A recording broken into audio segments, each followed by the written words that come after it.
We agree that white people's skin color plays into systemic inequalities and injustice. What a bunch of bullshit. What plays into systemic inequalities, if they are there, and I argue that they're not, but if there were... Okay, hey team, how's it going? AP says it will capitalize black, but not white. Well, that's racist AF. So let's go ahead and take a look what it's trying to say here. It says, after changing its usage rules last month to capitalize the word black when used in the context of race and culture, that was in June they changed the rules. The Associated Press on Monday said it would not do the same for white. The AP said white people in general have much less shared history and culture and don't have the experience of being discriminated against because of skin color. What in the hell is that supposed to mean? Now, I would agree. There's no such thing as the white race. I mean, if you look at Europeans, I mean, they're French or not German, who aren't English, who aren't Scottish. But if you look at any kind of biology study, you'll see that there is more variation within races than there is between races. And if you even know anything about races in biology, you'll know that race is a societal construct. It's subjective.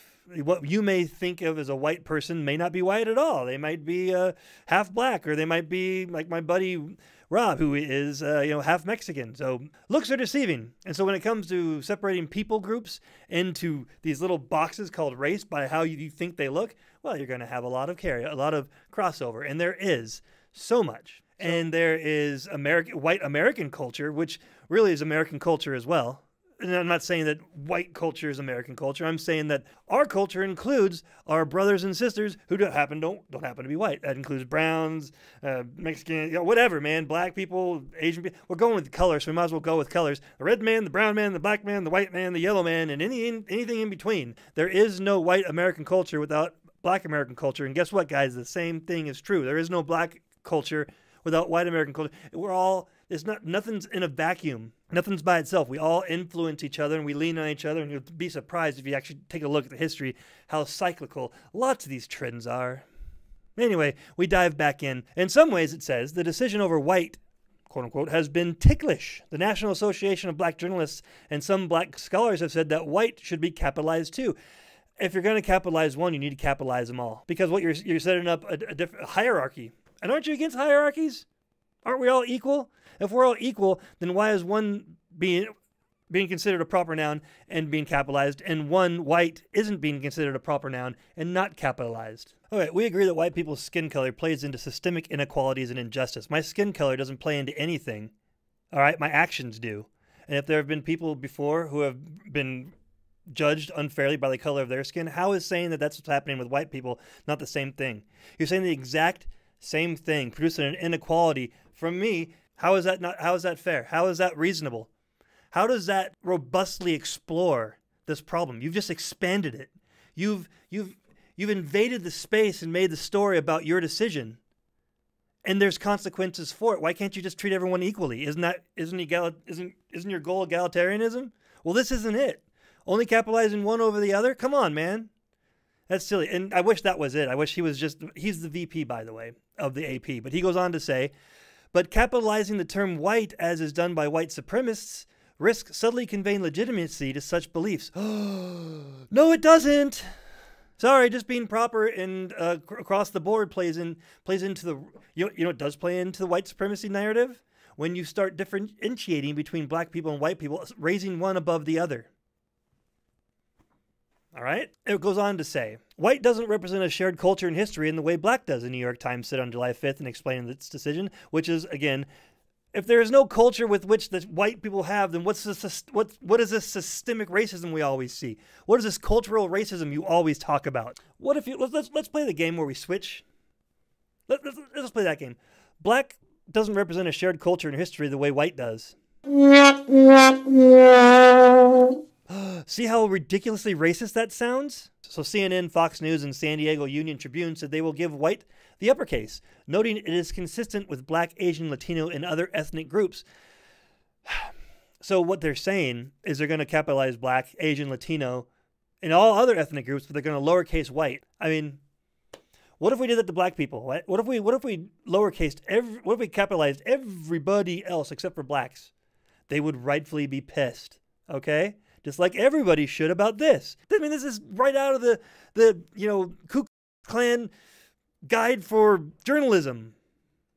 I don't know if there is one. I've never read one. I'm not going to stick by that. I don't know that for sure. But if there were to be a guide for how, the KKK was going to do their newsletter, well, this would be a page in it. Except it didn't say white instead of black. Everything verbatim except for that.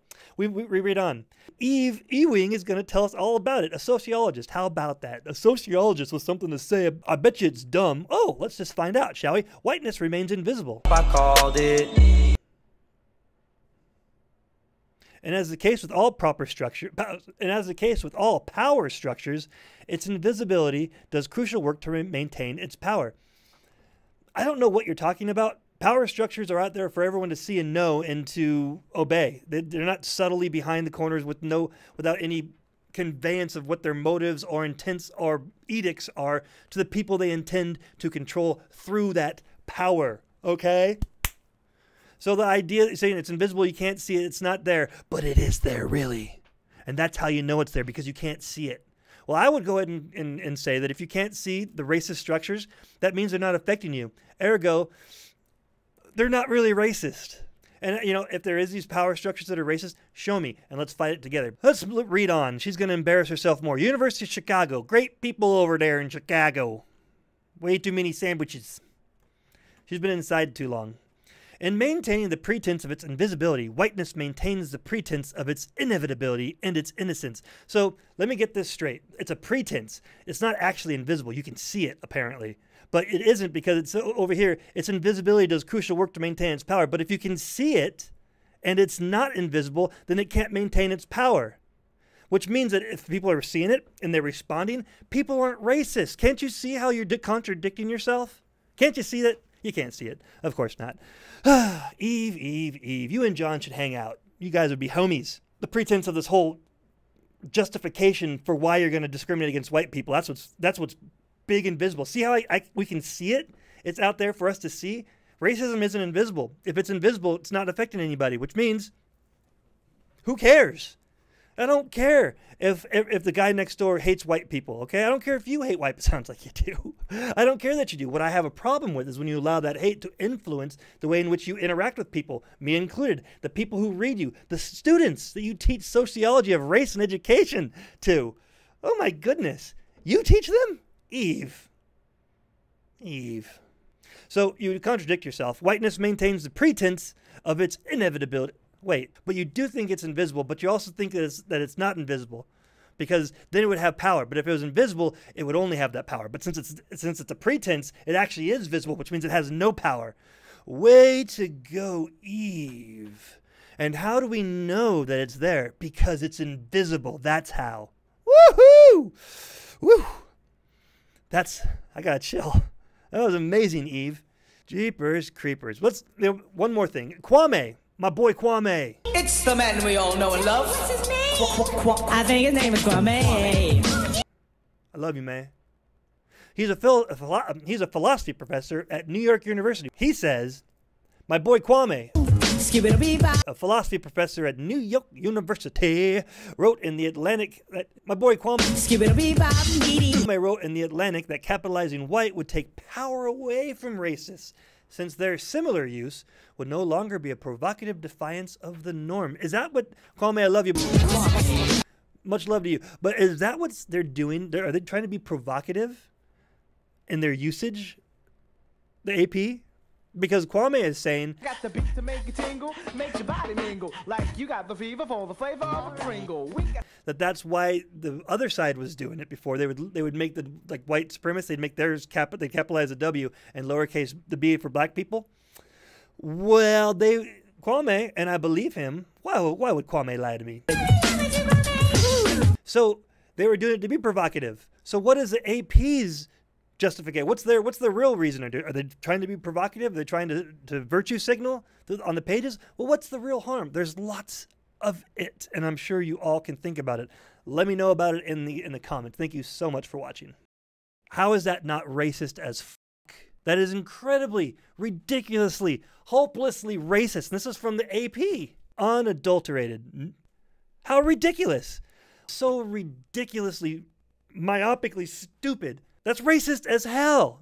Unbelievable, really. What don't you understand about that? absolutely ridiculous. Just really? Because it's stupid. It's ridiculously racist. I mean, my goodness.